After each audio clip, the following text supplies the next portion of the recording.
Hello everyone, welcome to DNA coaching classes. तो जैसा कि हम लोगों ने साइंस में एसिड और बेस के जो डिफरेंस थे, जितने हो सकते हैं डिफरेंस, वो सारे डिफरेंस हमने देख लिए थे, ठीक है, और एग्जांपल के साथ देखा था। तो आज हम लोग आगे बढ़ते हैं, ठीक है। तो आज हम पहले देखते हैं कि कुछ इंडिकेटर के बारे में। जैसा कि इंडिकेटर आप लोग पढ़ चुके हो, लेकिन कुछ इंपॉर्टेंट इंडिकेटर है जो इस्तेमाल किए जाते हैं, ठीक है, उसे देखेंगे।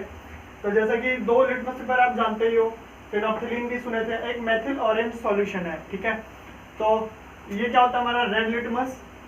जब हम एसिड इसमें डालते हैं तो ये क्या हो जाता है जब भी हम किसी भी लिटमस पेपर में जब हम एसिड की मात्रा डालेंगे तो वो कैसे कलर में आ जाएगा, रेड हो जाएगा। अगर रेड होता है तो हमें क्या बताता है वो, अगर रेड कलर आता है तो हमें बताता है कि वो क्या है, वो हमारा एसिड है। अगर ब्लू कलर आता है तो हमें क्या बताता है कि वो बेस है। इसी तरीके से फेनोल्फथालीन भी होता है। एक्चुअली में जो फेनोल्फथालीन होता है वो कलरलेस होता है। कैसा होता है, कलरलेस। लेकिन जब वो अपने आयंस में टूट जाता है तो वो पिंक कलर का हो जाता है, यानी अपने आयनिक फॉर्म में जब वो आता है तो वो पिंक कलर में आता है, ठीक है। तो इस तरीके से ये भी इंडिकेटर का काम करता है, एसिड और बेस को सेपरेट करने यानी डिस्टिंग्विश करने के लिए इस्तेमाल किया जाता है। और इसी तरीके से मेथिल ऑरेंज भी इस्तेमाल किया जाता है। जैसे कि अगर ये रेड कलर देता है, अगर हमें मेथिल ऑरेंज रेड कलर देता है तो हमें इंडिकेट करता है कि वो जो सॉल्यूशन है वो क्या है, हमारा एसिड है, ठीक है।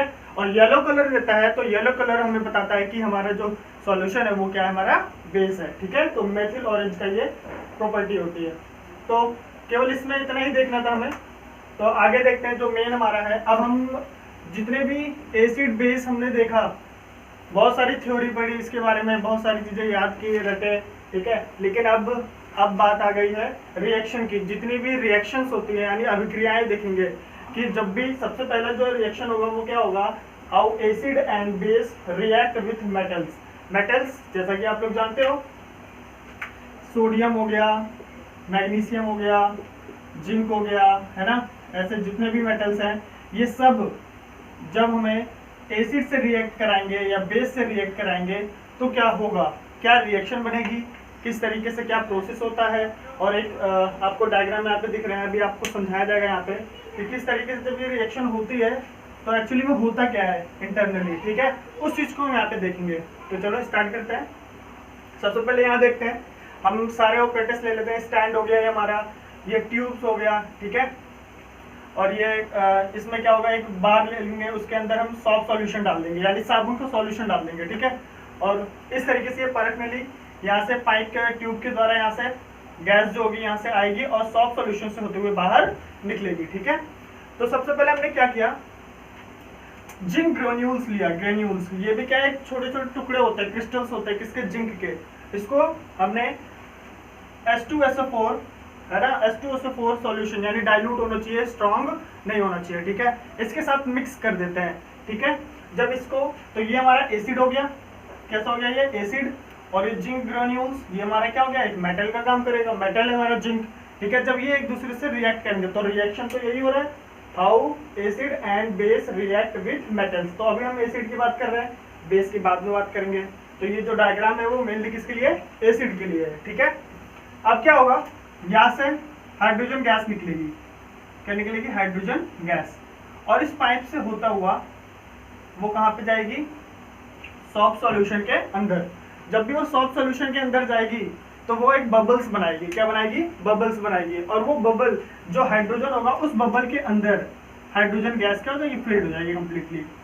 और ये सॉफ्ट बबल होगा, इसके अंदर हाइड्रोजन गैस होगी। अब ये हाइड्रोजन गैस जब हवा में जाएगी तो उसको जब कैंडल के द्वारा हम क्या करेंगे, बर्न करेंगे, burning of a hydrogen gas with pop sound. जब उसको जलाएंगे तो पॉप साउंड आएगा, यानी एक आवाज आएगी पॉप करके, ठीक है। तो हमें ये जो साउंड होता है ये इंडिकेट करता है कि ये कौन सी गैस है, हाइड्रोजन गैस है, ठीक है। तो ये एक्सपेरिमेंट होता है हमें पता लगाने के लिए कि कौन सा किस तरीके से किसी भी मतलब एलिमेंट की पहचान की जाती है, ठीक है। जैसे बहुत सारे एक्सपेरिमेंट होते हैं जिसमें हम एलिमेंट की पहचान करते हैं। तो इस तरीके से ये रिएक्शन होता है। तो यहाँ पे 2 चीजें इन्वॉल्व हुई हैं, एक मेटल हुआ है और एक एसिड हुआ है। वहाँ पे इन दोनों का रिएक्शन से हमें हाइड्रोजन गैस मिली है। तो इसका मतलब हमें ये पता चला कि जब भी एसिड क्या करेगा, मेटल से रिएक्ट करेगा तो क्या बनाएगा, तो हमारा क्या बनाएगा, हाइड्रोजन गैस इवॉल्व होगी। उसके अंदर से क्या होगी, हाइड्रोजन गैस इवॉल्व होती है।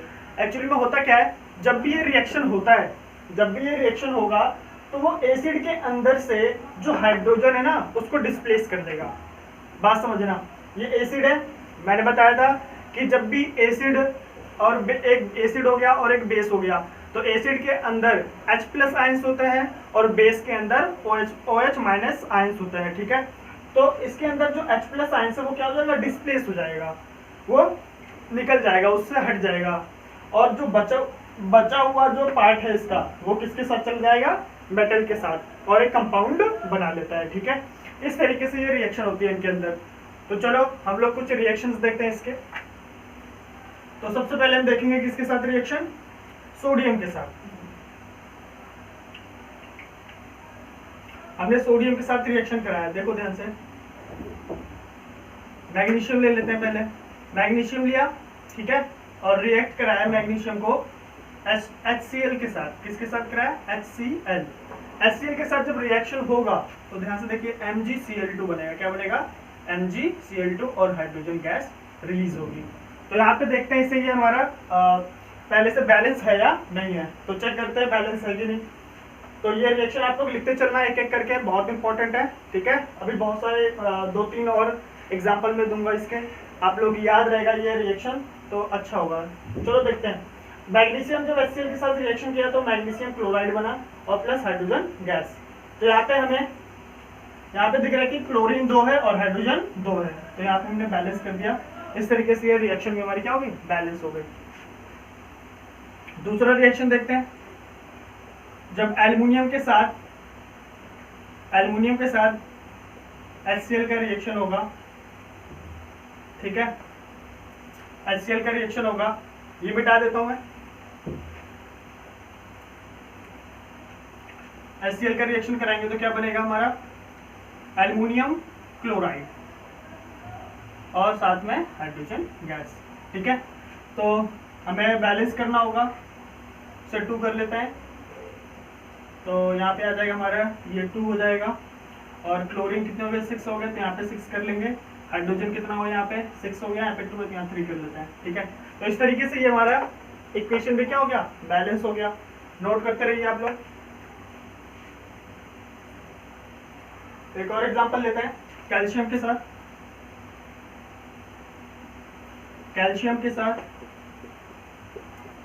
कैल्शियम क्लोराइड प्लस H2, ठीक है, कैल्शियम क्लोराइड। तो यहाँ पे देखा हमने क्लोरीन कितना है, 2, हाइड्रोजन कितना है, 2, यहाँ पे 2 लगा दीजिए, बैलेंस हो गया ये, ठीक है।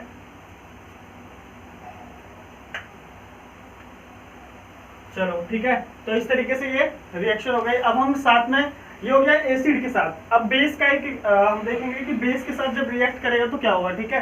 बेस के लिए एक इक्वेशन लिखेंगे, नोट कर लीजिए पहले, ठीक है। बेस के साथ देखते हैं, when base react with metal, तो भी हमारा क्या मिलेगा, हाइड्रोजन गैस ही क्या होगी, रिलीज होगी उसके अंदर से। तो देखते हैं जब NaOH जब रिएक्ट करेगा किसके साथ, जिंक के साथ, क्या करेगा, जिंक के साथ, तो क्या बनेगा, सोडियम जिंकेट बनता है, याद रखना, क्या बनेगा, सोडियम जिंकेट। ये हमारा सोडियम जिंकेट है, इसे नोट कर लीजिए, बहुत ही इंपॉर्टेंट है, पूछा जाता है कभी कभी कि सोडियम जिंकेट का फॉर्मूला लिखिए, तो ठीक है, तो लिख दीजिएगा सोडियम जिंकेट।